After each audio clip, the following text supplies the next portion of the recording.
دوستانو سلام، وخت مو په خیر. تېره ورځ مو د معنی د علم په اړه یو عمومي بحث ودرلودی او په مقدماتي توګه پر معنی باندې وغږېدلو. معنی څه شي ده، ولې ویل کېږي او اړتیا یې په معاصر ژوند کې څه شي ده. که څه هم د معاصر ژوند سره د اړتیاو پر رول یې وروسته یو بل مفصل بحث لرو، خو د یو مقدمې په څېر د پرون بحث په همدې راټول سو چې معنی ژبه د ژبې د کلام د ژبپوهنې په حیث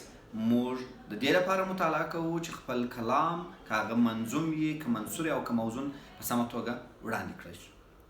زموږ د نن بحث د معنی د علم تاریخ دی. تاسو پوهېږئ هر علم چې په نړۍ کې منځته راځي د یو مبدا، یو پیل لري او دغه پیل یې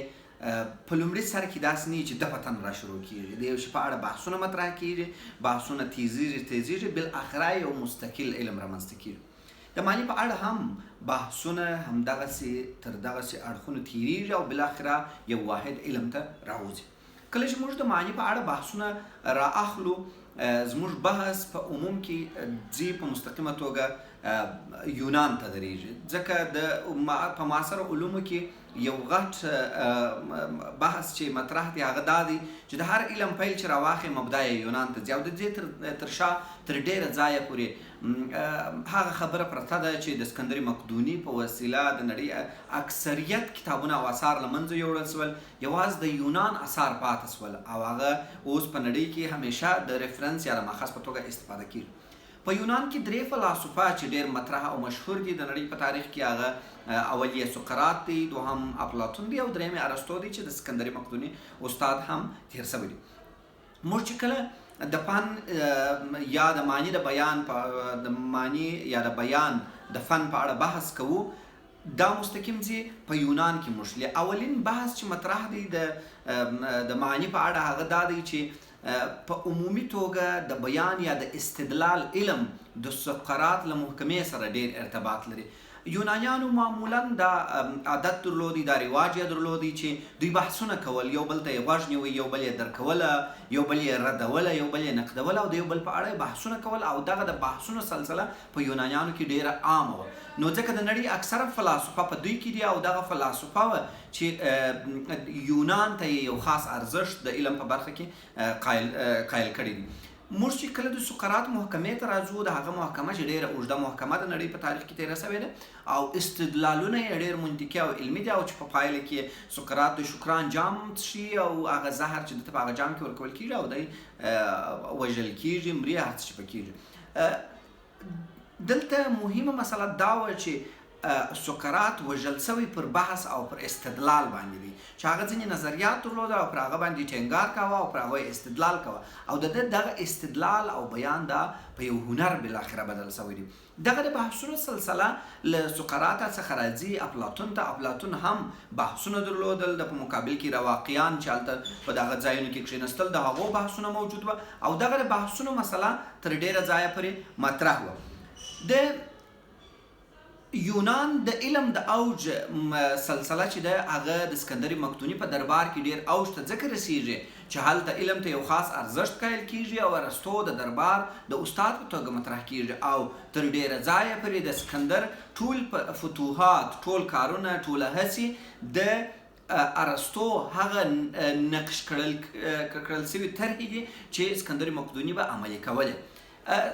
په دغه بحثونو کې یو مهم بحث چې موجود دی هغه دا دی چې افلاطون جمهوریت ولیکي او هغه شاعران له خپله دغه څخه وایستل، له خپل جمهوریت څخه وایستل، مګر په مقابل کې یې ارسطو راپاڅېدی او د شعر او شاعري هنر ته یې یو جلا اثر رامنځته کړي چې د بوتیکا په نامه باندې یادوي. دا چې په دغه زمانه کې د بیان، د استدلال، د دلایلو علم یو خاص ځای درلودی، خطابې یا پر سټیج درېدلو یو جلا هنر درلودی، نو د بوتیکا په څنګ کې ریتوریکا چې د خطابې فن یا د وینا فن یا پر سټیج د بحث فن یا د استدلال فن دی، دا هم راووتی. دغه ریتوریکا کې تر ډېره ځایه پورې پر دې باندې ټینګار سوی و چې بحث څنګه وسي، استدلال څنګه وسي او هغه اصول او لارې یې وړاندې کړي وې چې په هغه کې د خبرو اصول او ښکلا دواړه رامنځته کېدل. موږ چې کله د سقراط د وخت محکمو ته ګورو، هغه استدلالونه هم ارسطو راخستي دي د ثبوت په توګه وړاندې کړي دي. یو ښه خبره چې موږ کولی شو هغه دا ده چې ارسطو همیشه د سقراط او افلاطون هغه بیانونه چې موجود و هغه یې کره کړي دي، پر هغو یې بحثونه کړي دي، یا یې هغه له شفاهي حالت څخه لیکني حالت ته راایستلي دي، او تر ډېره ځایه پورې کوم بحثونه چې ارسطو وړاندې کړي دي دا د سقراط او افلاطون بحثونه هم و. د ارسطو دغه ریتوریکا خپله په درې برخو ویشل سوې وه چې لومړۍ برخه یې د وینا فن، د وینا ګټې، د وینا هدف، د وینا پیژندنه او د وینا ډولونه چې دا وینا سیاسي ویناوې وې، ټولنیزې ویناوې وې، قضایي ویناوې په دې باندې بیان سوي دي چې په عمومي توګه پورته بحثونه د معنی د علم په اساساتو کې هم موږ راولو. دوهمه برخه د دغه کتاب د اوریدونکو پر احساساتو او پر هغه د وینا د تاثیراتو او یا هم د اوریدونکو د غوښتنو سم د وینا پر وړاندې کولو باندې وه، او دریمه برخه یې د وینا پر جوړښت، له ستونزو خلاصوالی، ښکاروالی، واضحوالی، لفظي او معنوي تاکید نه درلودل او په داسې توګه د وینا وړاندې کولو باندې ټینګار کوي چې د خلکو په زړو کې ځای ونیسي، چې دا خپله همدغه د معنی اساس فصاحت او بلاغت جوړوي. یعنې که چیرې موږ د ارسطو ریتوریکا ګورو د جرجاني د معنی سره چې د عربو معنی یې بللی سو هیڅ فرق نه لري، مګر یوازنی فرق دا دی چې د یونانیانو او د عربو ترمنځ هغه علمي کلش یا علمي ټکر چې موجود و دی دې ته نه دي پرېښي چې دواړه یو علم وبولي، نو ځکه خلکو د یونان یا د ارسطو ریتوریکا د قاهر جرجاني یا د عربو د معنی څخه بیل کړي دي. کله چې موږ د یونان تر مسلې راوځو، په دریمه هجري پیړۍ کې عرب د ارسطو دغه ریتوریکا د فن خطابه په نامه باندې عربي ته ژباړي، او دغه د بلاغي علومو سلسله چې موږ رااخلو تر ډېره ځایه پورې په همدغه دریمه هجري پیړۍ کې شروع کېږي. دا یا مستقیم یا غیر مستقیم د عربي معنی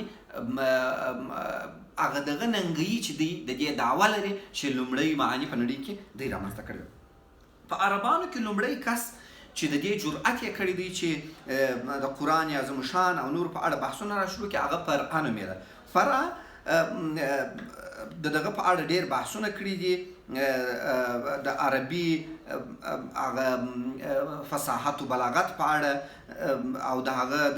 د قرآن عظیم شان د اعرابو چې د زور زیر او پیش دی، د قرآن عظیم شان د ویلو د بدعي او نور ښکلاو د دغه لپاره د کنایو، تشبیه، مجاز او استعاره او التفات باندې د ډېر بحثونه وړاندې کړي دي. زه نن بحث تیز ځکه کوم چې دا موضوع لږ اوږده ده، نو کیدای شي ځینې اسمونو یا په ځینو نومونو کې ځینې ټکرونه راسي. د فرع د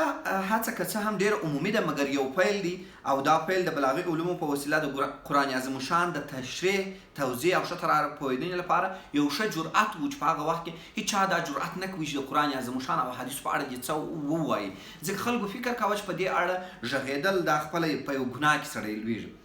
له فرع وروسته دغه لاره خلاصه سوله، او یو مطرح عالم چې هغه ابو عبیده معمر بن مثنی و، هغه راووتی او په عربي بلاغیانو کې د نوم یو خاص ځای لري، یو خاص شهرت لري. د یو کتاب ولیکي د مجاز القرآن په نامه. دا په عمومي توګه د قرآن عظیم شان د مجاز یا د هغه بحثونه چې بلاغي اړخونه یې درلودل د هغه د تشریح یو ښه پیل و. هغه په خپل کتاب کې پر تشبیه، استعاره، کنایه او وړاندې وروسته کول یا تقدیم و تاخیر، ایجاز او التفات باندې مفصل غږېدلی دي. د ده د مرګ زمانه له 209 څخه تر 214 هجري پورې اټکل شوې ده. د ابو عبیده په مستقیم پر معنی بحث نشته، مګر بحثونه چې د وګورو هغه ټوله داسې څرګندېږي لکه دغه دپاره چې د معنی دپاره چې د یو مقدمې په توګه مطرح شوي وي. د ابو عبیده وروسته بشر بن معتمر دی. بشر بن معتمر په عربي بلاغیانو کې دریم کس دی چې ډېر شهرت لري. د ابو عبیده څخه وروسته بل کس بشر بن معتمر دی چې ځینې خلک یې په بشر وایي، ځینې یې په بشر وایي، خو زما په نظر چې دا به بشر بن معتمر وي. دی په عربي بلاغانو کې له ابو عبیده وروسته دریم کس دی چې ډېر زیات شهرت لري. دی یوه رساله لیکلې وه چې د صحیفه په نامه باندې یادېدل. ولې دغه صحیفه د چا په لاس کې نه ده، دا ډېره په شفاهي توګه وه او ده هم د دې کوشش کړی دی چې په عمومي توګه هغه بحثونه چې د مصنع د خوا او د فرع د خوا څخه وړاندې شوي هغه لږ ډېر دغه کې عربي کې که څه هم چې د ده اثر اوس نشته، مګر جاهز په خپل کتاب البیان والتبین کې ډېرې حوالې ځینې کړي دي او نقلي قولونه یې ځینې راخیستي دي. کله چې موږ د بشر څخه تیریږو، دغه د بشر بن معتمر یا بشر بن معتمر د ده بحث تر ډېره ځایه جاهز بصري راخیستی دی. نو جاهز بصري څلورم کس دی چې په دغه کې په 255 هجري کې دی وفات شوی دی. د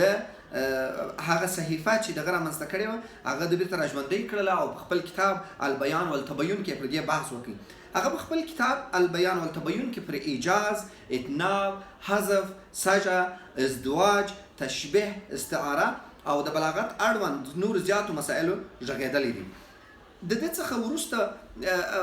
د په ځینو نورو مسایلو کې چې هغه تشبیه، استعاره او د په نور ډولونو باندې وړاندې کړي دي او د بلاغت اړخونه بللي دي.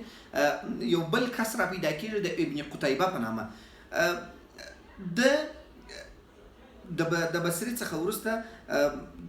د یو کتاب ولیکي د تعویل المشکل القرآن په نامه باندې او د دې اساسي هدف دا و چې دغه د اسلامي فتوحاتو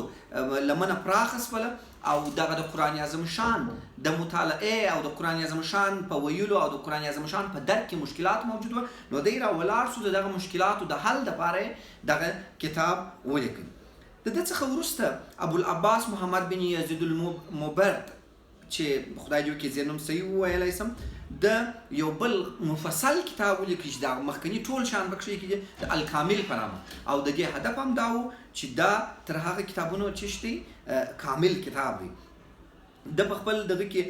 په عین توګه چې هلته ډېر بحثونه کړي دي چې استعاره او تشبیه، ایجاز، اتناب دا په بشپړه توګه تشریح کړي دي او دی لومړی کس و چې تشبیه یې پر څلور ډوله باندې وویشله: مفرطه، مصیبه، مقاربه او بعیده. دی د کوشش دا و چې هغه مخکې چې کوم دغه رامنځته شوي دي بلاغي بحثونه هغه ادامه ورکړي. د دې څخه وروسته ابوالعباس احمد بن یحیی ثعلب و چې ده هم په اصل کې ژبپو او په ژبپوهنه کې ډېر کار کړی و. دوی تر دغه مخکنیو بلاغانو ځکه ډېر مطرح دي چې دی په ژبپوهنه کې ډېر خلاص لاس درلودی او ډېر غټ کارونه یې په ژبپوهنه کې کړي وه او دی د نحوي او ګرامر ډېر لوی استاد و. دی په 291 هجري کې وفات شوی دی او په اصل کې د کوفې مکتب له مشهورو نحویانو او لغتپوهانو څخه و. د شعر په برخه کې هم د قواعد الشعر په نامه یو کتاب لیکلی دی. په دغه کتاب کې د شعر په لفظي خوا غږېدلی او پر دې سربیره په عمومي توګه شعر د لیکنې یا شعر پنځونې کلیات وړاندې کړي دي. پر دې سربیره پر ځینې ادبي فنونو لکه مدح، هجا، مرثیه، تزار، تشبیب او نورو غږېدل دي. هغه په اغرا کې پر افراط باندې هم بحث کړی او د معنا پر لطافت چې په تعریض، اوږدوالي او پراخوالي وي نه په تصریح او لنډ او ښکاره هم غږېدلی دي. د دې څخه وروسته بل کس چې د بلاغي علومو هغه په بنسټګرانو کې راځي هغه عبدالله بن معتز دی. دوی د منظمو او سیستماتیکو بلاغیانو او فنونپوهانو په کتار کې لومړی نوم لري. عبدالله بن معتز د ګډو وډو بحثونو څخه فنون راویستل او فنون یې یو تیوریک بحث او منظمې تیورۍ ته ننویستله. د خپل یو کتاب البدیع کې د کلام ښکلا د 12 فنونو بیان کړل او د بحثونه تر ډیره ځایه پورې د عربي د یوناني دغه څخه د ارسطو د فن خطابه څخه چې ریتوریکا مخکې موږ بحث وکړي د هغه څخه هم متاثره وه. د دې څخه وروسته ابن طبا یا ابن طباطبادي هغه رامطرح سو او د بلاغانو ته یو نوې لاره خلاص کړه. دا په عمومي توګه دغه بحث د ډېرېدو یو جریان و. د وکولای سوای د یو اول کس و چې ژبه یې له هغه وچ کلک قرآني او حدیثي بحثونو څخه راواړول پر ژبو یې راملي کېدو ظرفیت ورکړي او د یو کتاب ولیکي د عیار الشعر په نامه او دغه عیار الشعر د عمومي توګه د ذوق، سلیقې او دغه شانو باندې ډېر ټینګار کاوه او دغه فنون یې له قرآن هغه دیني وچ کلک بحث څخه راویستله، مسلکي او د ژبې په اړخ باندې دغه کړل. دغه څخه وروسته قدامه بن جعفر دی چې د فلسفیانو کې یو خاص ځای درلود، یو فلسفي او سنجیده بحثونه یې کوله. د کلام توجیهات ښکلا او مانیز اړخ ډېر جدي بلله او پر دې باندې ډېر بحث کوي. په منطق تللي او د ښکلا خبرې ډېرې مهمې بللې او دغه ته یې ډېر ترجیحات ورکوه. د ده اثر تر ټولو اثارو مشهور اثر دی چې نقد الشعر یې بولي او دا د نقد هغه دغه مسله هم وه. د ده څخه وروسته علي بن عبدالعزیز جرجاني یا قاضي جرجاني دی چې د عبدالقاهر جرجاني سره جلا دی دا کس. دغه علي چې دی له قدامه وروسته د نقد سلسله د پسې جدي کړله او د یو اثر په ډېر مشهور د متنبه او د دشمنانو ترمنځ یې د منځګړیتوب په نامه یو عنوان ولیکئ چې په هغه کې یو بحث د دغه کم شاعر چې و المتنبه د دفاعیه یې کړې ده، مګر دغه یو بحث دا دی، مګر نور بحثونه یې ټوله په د شعر د ښکلا، فصاحت، بلاغت او اصولو په اړه باندې وړاندې کړي دي. د ده څخه وروسته بل کس مرزباني دی چې ده هم یو کتاب د الموشح په نامه لیکلی دی او دلته هم پر همدغه فنونو باندې بحث شوی دی. بل کس ابوالحسن علي بن عیسی الروماني دی چې ده هم دغه فنون سیستماتیک کړله او پر اصولو باندې ولاړ بحث یې کوه. د یو ډېر مهم اثر لیکل دی چې النکته په اعجاز القرآن نومیږي. هغه دغه بیانونو ته یا بلاغت ته درجې ټاکلې دي چې ښه بیان تر هغه لا ښه، او د اول کس و چې بلاغت یې پر 10 ډوله ایجاز، تشبیه، استعاره، تلاوم، فواصل، تجانس، تعریف، تضمین، مبالغه او حسن بیان باندې ویشلی دي. د ده څخه وروسته احمد بن فارس اللغوي رازي راځي چې دا په اصل کې عجم دی، عرب نه دی، ولې چې په عربو کې کار کړی دی نو دی په هغه بحثونه کې راغلی دی. د یو کتاب لیکلی دی چې الصاحب فی فقه اللغه سنن العرب فی کلامها، نو په دغه کتاب کې دی راولاړ شوی دی د لغات پر منشاو باندې بحث کړی دی، مګر یو بل بحث یې راکړی دی په دغه کتاب کې چې هغه پر حقیقت، مجاز، استعاره، قلب، حذف، اختصار، زیاده، تکرار، توهم، ایهام، تقدیم او تاخیر، کنایه، افراد، اشتراک او استراد هم بحثونه ورباندې وړاندې شوي دي. د ده څخه وروسته بل کس ابوالهلال حسن بن عبدالله بن سهل العسکري دی چې د یو کتاب لیکلی دی د الصنعتین په نامه او دلته یې یو اوږد او مفصل بحث د فصاحت او بلاغت وړاندې کړی دی. د هغه څخه وروسته ابوبکر محمد بن طیب البقلانی دی چې ده هم د اعجاز القرآن په نامه باندې یو کتاب لیکلی دی چې د هغه بل اعجاز القرآن سره فرق لري. د ده څخه وروسته ابو حسن بن رشید قیروني دی چې د یو کتاب د العمده فی صناعة الشعر والنقد په نوم باندې لیکلی دی، هغه هم پر نقد باندې بحث کړی دی او هم د شعر پر قواعدو باندې چې اساس یې بیرته هماغه فصاحت او بلاغت دی. د ده څخه وروسته ابن سنان خفاجي راځي چې که څه هم دغه معنی د علم بنسټګر موږ جرجاني بولو، مګر اصلي اساس یې خفاجي ایښی دی. خفاجي هغه بحثونه چې مخکې موجود و هغه یې راټول کړل او د فصاحت او بلاغت لپاره یې دغه سیستم ته واچول او یو تحول یې رامنځته کړي. د یو مستقل اثر د فصاحت په اړه لیکلی دی چې سر الفصاحه نومیږي. دغه کتاب د سر الفصاحه چې دی دا قاهر جرجاني ته د دې لاره په لاس ورکړله چې بالاخره د معنی علم د یو جلا علم په توګه رامطرح کړي، چې عبدالقاهر جرجاني بالاخره د بلاغي علومو له اوږده سیر او پرلهپسې څېړنو څخه وروسته د معنی علم لومړی بنسټونه چې خفاجي یې زونه ایښې وه جرجاني د یو مستقل اثر په توګه رامنځته کړل. د بحثونه له تیت و پرک حالت څخه راویستله او 2 کتابه یې ولیکل چې یو دلائل الاعجاز په علم معانی او بل اسرار البلاغه دي چې دا هغه بنسټ د معنی د علم باندې دور باندې کېښوي چې په دغه کې د ده په نظر بلاغت، فصاحت او بیان یو بل ته ډېر نږدې مفاهیم دي او یو له بل سره ډېره زیاته فاصله لري. د جرجاني دواړه اثار د فنونو په قطار کې خاص ځای لري او د اصول او اساسات د بلاغیانو لپاره یو خاتمه شوازه کړه او تقریبا اکثره بلاغان د ده پر قدم روان شول. د معنی په اړه د ده د اصول تر ټولو کره اصول وبلل شول او دته یې د معانی د علم واضع یا مؤسس افتخار وبخښ. دی یعنی عبدالقاهر جرجاني بالاخره د معنی مؤسس شو او معنی په یو مستقل علم په توګه رامطرح شو. د دې څخه وروسته دوه نور عرب بلاغیان رامنځته شوي دي چې یو زمخشري دی، د هم د قرآن عظیم شان په اړه د معنی بحثونو ته ادامه ورکړل، خو هغه رقم چې قاهر جرجاني وړاندې کړی و تر هغه ډېر ښه نه و. د کشافت په تفسیر کې د معنی او بیان د دوه اصطلاحاتو ته کتنه کړې ده، مګر موضوع یې ډېره روښانه نه ده. کله یې د بنان اصطلاح ټول بلاغي علومو ته کارولې ده او کله یې هم بلاغت ته بدې ویلې ده. د دې څخه وروسته اخرنی کس چې په عربو کې مشهور دی هغه سکاکي دی. سکاکي وروستی کس دی چې عربي فنون له سرګردانۍ راباسي او چوکاټي کوي او د دغه طبقه بندي د دې سبب کیږي چې عربي فنون د نړۍ نورو ژبو ته د لارښودو فنونو په توګه مطرح او نورو سیمو او ژبو ته خپاره سي. د خپل کتاب المفتوح العلوم د بلاغي علومو باندې لیکلی دی او هلته یې دغه بلاغي علوم په ډېره ښه توګه وړاندې کړي. کله چې موږ د سکاکي څخه راوځو موږ ته دغه علوم تر ډېره ځایه پورې هغه وخت را رسیږي چې موږ په افغانستان کې د ادبیاتو د ودې لپاره کار شروع کړو. دا د اعلیحضرت محمد ظاهر شاه زمانه ده چې په دغه وخت کې د پښتو څانګه ایجادیږي او دلته د پښتو د مرکې پښتو ټولنې او ټول هغه اړخونه شروع کیږي. په دغه وخت کې په پښتو ژبه کې لومړنی کس چې په معنی کې کار کوي هغه ارواښاد عبدالرؤف بینوا دی چې د ادبي فنون په نامه یو کتاب په 1926 کال کې لیکي او دغه کتاب کې معانی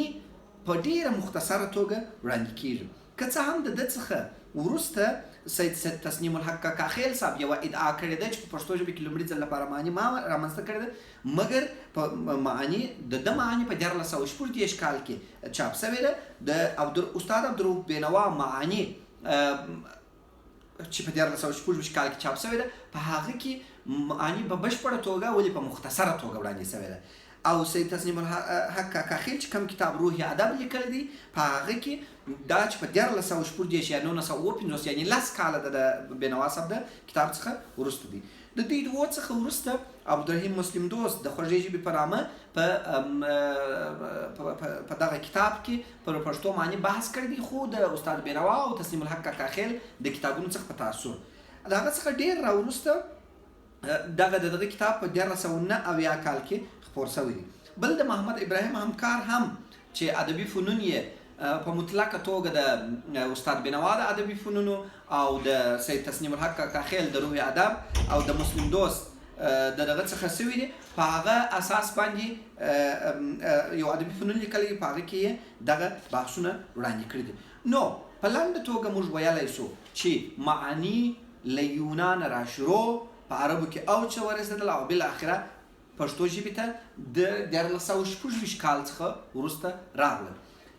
مګر په مستقله توګه په پښتو ژبه کې معنی نه و موجوده. په 1992 کال کې کوم وخت چې زه په کابل پوهنتون کې د استاد په توګه وټاکل شوم دغه مضمون ما ته راکړل شو. ما دغه مضمون دپاره یو مستقل اثر د پښتو معنی په نوم باندې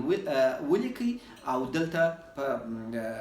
دغه کې یعنی د 2000 څخه تر اوسه پورې تدریسیږي. په وروستیو کې د ننګرهار پوهنتون یو استاد د همهغه زما د مفرداتو په اساس باندې د پښتو معنی په نوم یو بل کتاب لیکلی دی چې متاسفانه هیڅ یې زما د کتاب یادونه نه ده کړې او دا یې ویلي دي په مقدمه کې چې ما د پښتو معنی مفردات د کابل پوهنتون څخه واخیستل چې هغه مفردات زما مفردات وه. دا د معنی ټول سرګذشت و چې له الف څخه تر یا پورې موږ وړاندې کړي، مګر کومه معنی چې موږ تاسو ته وړاندې کوو دا معنی نه د ارسطو ریتوریکا ده نه د جرجاني معانی ده، بلکې دا پر پښتو ژبه، پر پښتو کلام، پر پښتو وینا، پر پښتو ادبیاتو یو تطبیقي معنی ده چې موږ به یې د خیر سره ویډیوګانو ته همداسې ادامه ورکړو. که چیرې تاسو سره سوالونه وي، که چیرې تاسو پوښتنې لرئ په کومنټ کې یا پرېږدئ یا هم موږ ته مستقیم راواستوئ، انشاءالله په نورو ویډیوګانو کې به یې تاسو ته جواب وړاندې کړو. موږ د پښتو معنی یا په عمومي توګه معنی هغه تاریخچه یې تاسو ته وړاندې کړله. هیله مند یم چې کمی او کاستی یې راوبخښي. سلامت، سرلوړي او آباد اوسئ.